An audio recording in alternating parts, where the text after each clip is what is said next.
ಎಲ್ಲರಿಗೂ ನಮಸ್ಕಾರ. ನಾನು ನಿಮ್ಮ ಪ್ರೀತಿಯ ಪೂಜಾ. ಇದು ಮಂಗಳವಾರದ ಮಿನಿ ಲಾಗ್. ಏನು ಮಾಡ್ತೀಯ ಅಂತ ಕೇಳ್ತೀರಾ? ಏನು ಮಾಡೋದು, ಡಿಗ್ರಿ ಮುಗಿಸಿ ಸದ್ಯಕ್ಕೆ ಮನೇಲಿರೋದೇ ದೊಡ್ಡ ಕೆಲಸ. ಬೆಳಿಗ್ಗೆ ಏಳೋದೇ ಮೊದಲು ದೊಡ್ಡ ಕೆಲಸ. ಅದರಲ್ಲಿ ಕೇಳ್ತೀರಾ, ಅದೇ ಪೂಜೆ, ಅದೇ ಕೆಲಸ. ಪಾತ್ರೆ ತೊಳೆಯೋದು, ಪೂಜೆ ಮಾಡೋದು, ನೀರು ತುಂಬೋದೇ.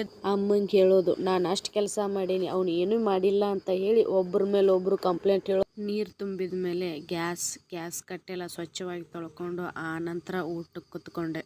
ಊಟ ಏನಂತೀರಾ, ನಮ್ಮ ಉತ್ತರ ಕರ್ನಾಟಕ ಸ್ಪೆಷಲ್ ರೊಟ್ಟಿ ಬದ್ನಿಕಾಯಿ ಪಲ್ಯ ತಿನ್ನೋದೆ. 1-2 ಅವರ್ಸ್ ಸ್ಟಡಿ ಮಾಡ್ಕೊಂಡು ನಮ್ಮ ಗಣಪತಿ ನೋಡೋಕ್ಕೆ ರೋಡ್ ಮೇಲೆ ಹೋದ್ವಿ. ಭಾರಿ ಚಂದ ಇತ್ತು.